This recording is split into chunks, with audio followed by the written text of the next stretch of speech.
Well, round of applause from me, I think.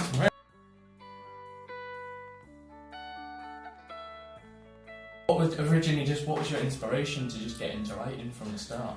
I knew I wanted to be a writer from the age of 8. It was all I ever did, and it was all I ever wanted to do. So there was no immediate inspiration. It was a question of discovering the only thing I was any good at and pursuing it ferociously throughout my entire life. And why I wrote a children's book to begin with is still a puzzle to me. I mean, of all the things to write when I was 22, or 21 even, a children's book was very strange, but I did. Okay. And Alex Rider's, I've got to say, my favourite was always Point Blank. For me, I just like that. I like them all. Most young people like Point Blank the most. Really? And it's my least favourite in some respects of all the books because I think it's the most improbable. The science in it is the most dubious, and the plan, the bad guy's plot, is the most bizarre.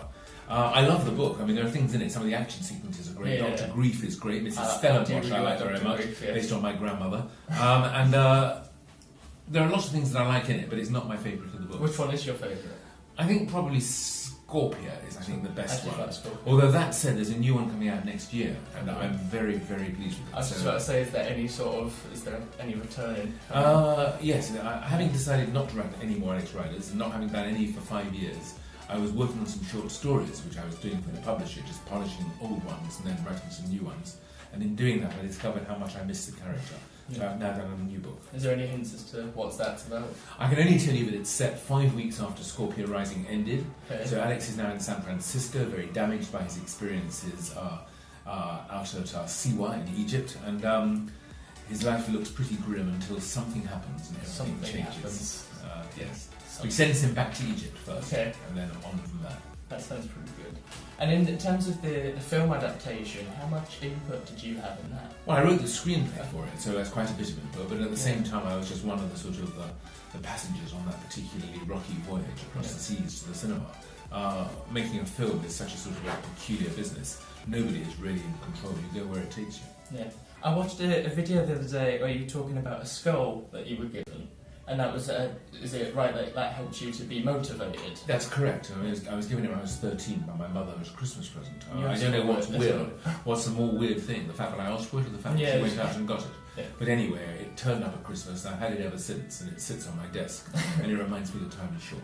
Is there any other ways that you motivate yourself? I need to be motivated in that way. I am constantly motivated. Story motivates me, writing motivates me. Loving what I do motivates me. I don't need to be dragged out of bed to my desk. Yeah. On the contrary, I need to be dragged away from my desk to bed. I suppose that's a good thing. It has its uses. How would you sort of advise people to stay focused when writing? Would you advise music or sort of maybe... Well, I'm not sure I would advise anybody so much. I'm not sure I would be so sort of presumptuous to give people that sort of advice. Every writer is different. Every writer has their own methodology and their own way of working.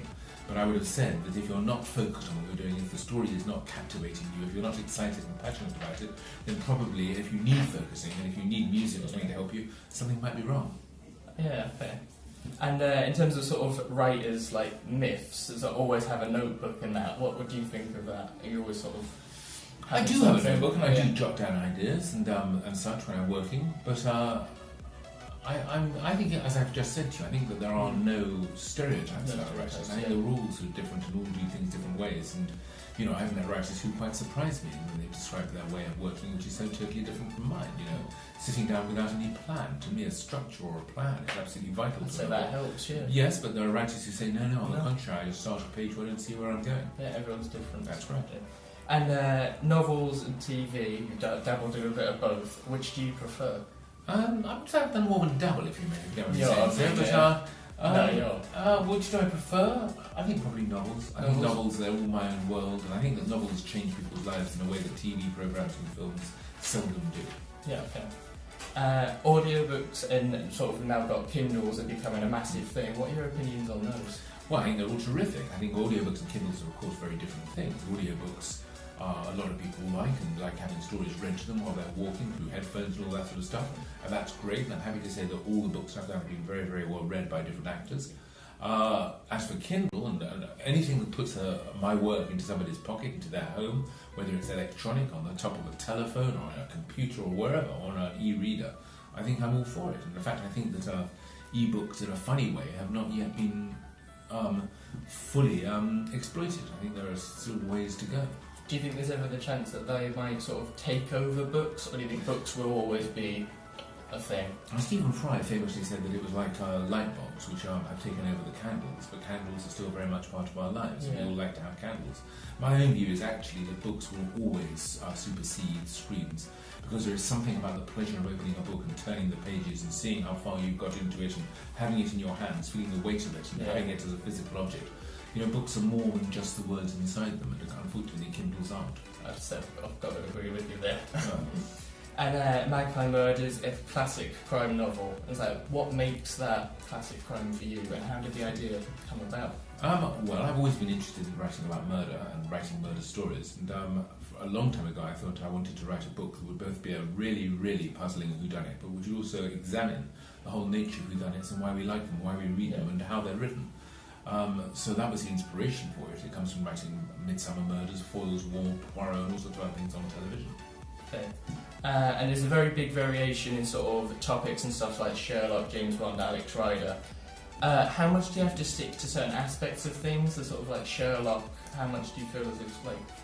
Well, they're all very different. I think one of the things about my career has been that I haven't actually done anything the same since I began. I've done children's books, adult books, theatre plays, television plays, screenplays, journalism, a little bit of poetry. The only thing I haven't done, I think, is probably cookery. I can't cook, so I've never written a cookery book. But will you attempt to write a cookery book? I don't think there's any plan of that. No time soon. But I like to experiment. I like writing to be different. Okay.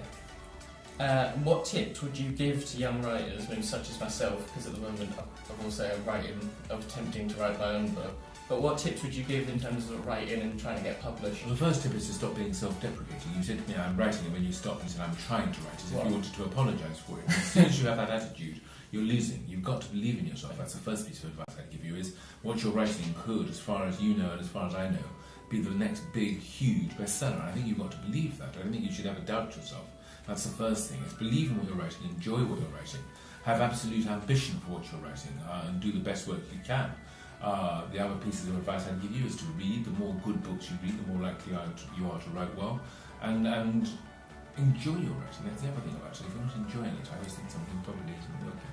Yeah, okay. You're saying you'd like to have sort of a format, like your structure and that. How did that come about, or did you always just feel it best to have a plan in mind? I've never had a writing lesson. I've never been taught how to write fiction. Yeah. Everything that I do is instinctive. And as I say, it may not be right, it's just what I do. Other writers are different. Okay. Sort of a random question, right? Out of Alex Rider, James Bond and Sherlock Holmes, who do you think, maybe not necessarily in intellect or physicality, but overall, who do you think would maybe win out of the three of them? Win in what? Maybe a fight. Well, if it was a fist fight, I would imagine James Bond would win, because Alex Rider never has a gun. Sherlock Holmes doesn't carry a gun either, whereas James Bond has his Beretta, so 2 bullets, they would all be over. Yeah. Let's say he doesn't have a gun. Without a gun? Well, again, Sherlock Holmes knew certain sorts of martial art, which might surprise Bond, so I think Sherlock Holmes would take out Bond, and then Alex would take out Sherlock Holmes, because he would be too nervous about attacking a small child, and in that moment Alex would kick him somewhere where it hurts, and it would all be over. That sounds like it would be a fight that would be interesting to see. Maybe you should write it. Yeah, right, yeah. And I heard about interest in magic. You've got quite an interest in magic. I have an interest in magic, yes. Well, why are you so interested in magic? It's because writing whodunits and writing mysteries and doing magic are quite similar. It's all about perplexing, beguiling and entertaining an audience. I don't perform magic because I think that would be sad, but I'm very interested in the sort of techniques of magic, and I like studying and looking at magic and learning about the great magicians, because I think what they did was fascinating. You just performed magic, sad.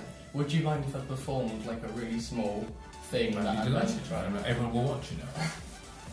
And it's on camera as well, okay. So call me out. I mean, you might. You do magic? Is that what you do? Not loads, but I've seen, ever since sort of seeing certain things and such, I've kind of, my interest in it has grown recently a little bit more. Actually, I'm looking forward to it. Excited. It's a bit different.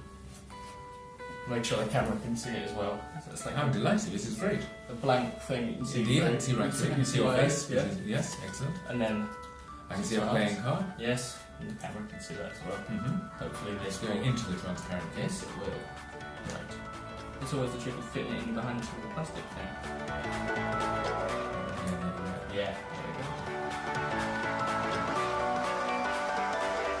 And then we can see, I'll do it sort of this angle so we can see it. That's it in the mirror. I You can see it in the mirror as well, yeah. And then I'll sort of shape that. Uh-huh. It was a 6 of hearts, it's become a 2 of hearts. I absolutely love that. That's exactly what the trick I love. Isn't that lovely? That's great. There you go. Very, very good. And thus concludes. Well, round of applause from me, I think. Very good. Thank you very much. Thank you. Excellent. Lovely trick. Do you know how I did it? I do know how you do it, but Yeah. it's very good. I think that where did you buy it? Off of Amazon. Very good. Stereotypical place to buy But it's a things. lovely trick. It's a lovely trick. Mhm. Good. We're done. Thank you for coming. I mean, and are you going to talk now, or are you Yes, going to go? I'm coming. That was a very good interview. I enjoyed it a lot. Thank you very much. Particularly the trick.